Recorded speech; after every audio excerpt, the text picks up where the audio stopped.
ऐ दोस्तों, मैं काफ़ी अरसे से सेक्स स्टोरीज पढ़ रहा हूँ। बहुत बार सोचा कि मैं भी कोई स्टोरी लिखूं, लेकिन कभी फुर्सत ही नहीं मिली। आजकल कुछ फ्री हूँ, सोचा एक स्टोरी मैं भी लिख डालो। मेरी स्टोरी फर्जी है, इस का हकीकत से दौर का वास्ता नहीं है। ओके, अब मैं शुरू करता हूँ। कैसी लगी पढ़ कर बताना।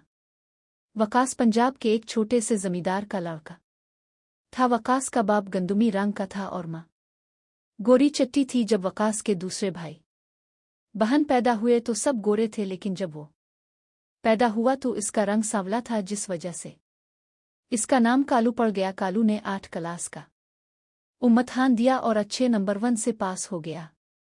इस वक्त उसकी उम्र 14-15 साल थी। कालू का कापी इसका नाम कालू पड़ गया। कालू ने 8 क्लास का इम्तिहान दिया और अच्छे नंबर 1 से पास हो गया। इस वक्त उसकी उम्र 14-15 साल थी। कालू का बाप कालू के अच्छे मार्क्स देखकर बहुत खुश हुआ और उसने कालू को पढ़ने के लिए कराची भेज दिया। कराची में कालू की एक खाला रहती थी। वो बहुत अमीर और पैसे वाली थी। जब इसने कालू की कराची में पढ़ने की बात सुनी तो इसने कालू को अपने घर में रख लिया। कालू की खाला की 2 लड़कियां, फरहाना नौरेना, और एक लड़का उमर था। फरहाना फर्स्ट ईयर की स्टूडेंट थी, नौरेना नौटीएच में थी और उमर 5 क्लास में पढ़ रहा था। कालू की खाला की एक नानंद भी उसके घर में रहती थी, जिसका नाम फिजा था।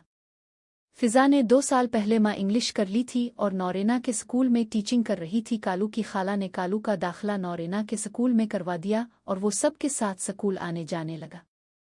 कालू की खाला का घर 2 मंजिल था और छत पर 2 रूम थे, एक बाथरूम भी था। दूसरी मंजिल पर कालू की खाला की देवरानी रहती थी, जिसका नाम किरण था। किरण के 2 बच्चे थे, एक 3 साल की बेटी हीरा और एक दूध पीता बेटा रेहान। कालू की खाला के घर में 3 रूम थे, एक रूम खाला और खालू का, एक रूम फरहाना और नौरेना का और एक रूम फिजा का था। घर में एक बड़ा सा बाल था, जिसकी एक साइड में ओपन किचन था। सब बाल में बैठकर खाना खाते थे और टीवी देखते थे। घर में एक गेस्ट रूम भी था, जिसमें कालू सोता था। गेस्ट रूम के आगे एक कार पार्किंग थी, जिसकी साइड में सलियम थी जो ऊपर की मंजिल पर जा रही थी। कालू का खालू अपने भाई के साथ एक गारमेंट्स फैक्ट्री चलाता था। दोनों भाई सुबह 10 बजे घर से निकल जाते थे और रात को 12 बजे के बाद घर वापस लौटते थे।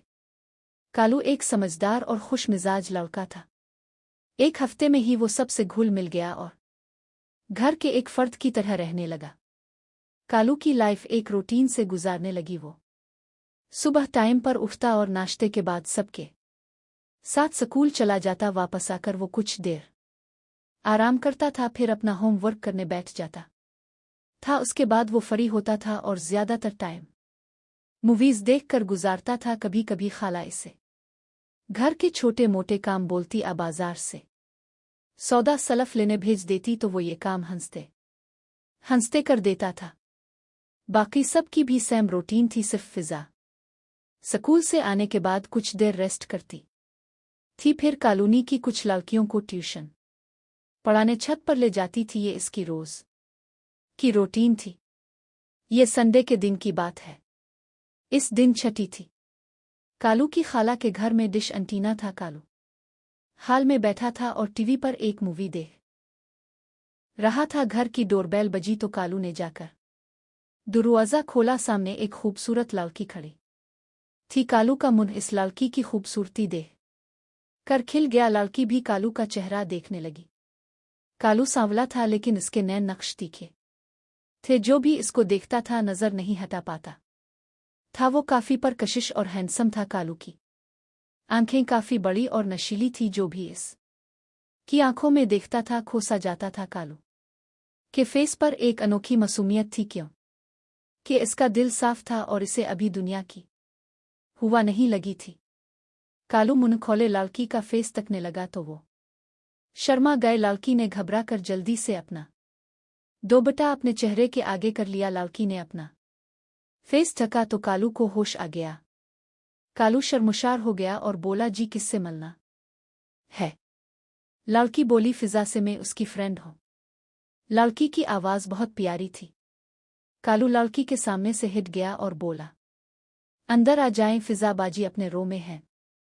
लड़की कालू की साइड से गुजरी और फिजा के रूम की तरफ चली गई। कालू वापस टीवी हॉल में आकर बैठ गया और मूवी देखने लगा। लड़की फिजा के रूम के दरवाजे पर जाकर रुक गई।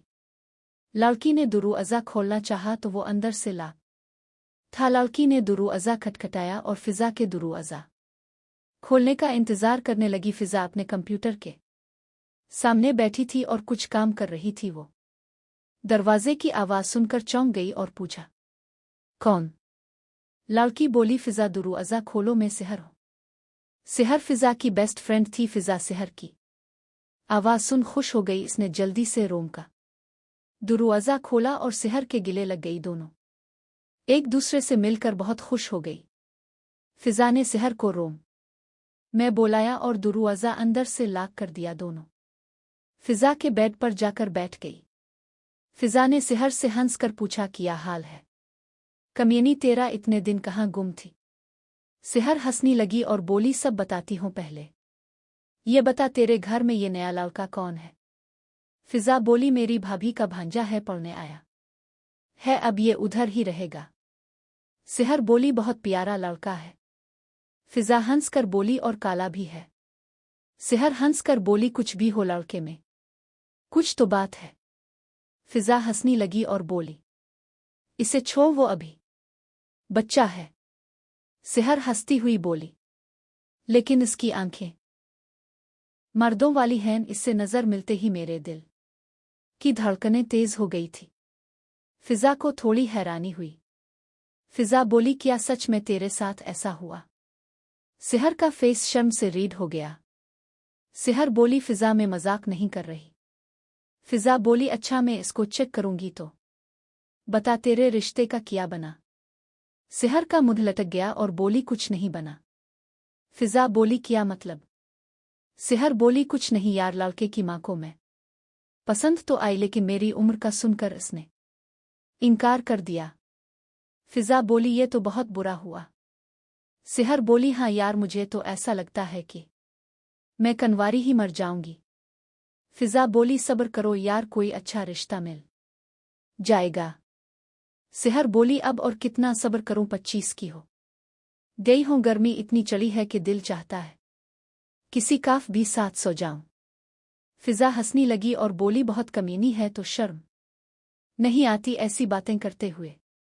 सेहर हंस पड़ी और बोली, क्या करूं, तो ही मेरी बेस्ट फ्रेंड है, तुझसे ऐसी बातें शेयर ना करूं तो किससे करूं? फिजा हंसकर बोली, हाँ यार, ये तो है। सेहर हंसकर बोली, तो सुना, तेरी कहीं बात चली आ नहीं? फिजा का मुंह लटक गया और बोली, वही सन्नाटा है ना, कोई मेरा रिश्ता मांगने आ रहा है और ना ही मेरे घर वाले किसी से बात चला रहे हैं। सेहर ने फिजा की बात सुनकर एक सर्द आह भरी।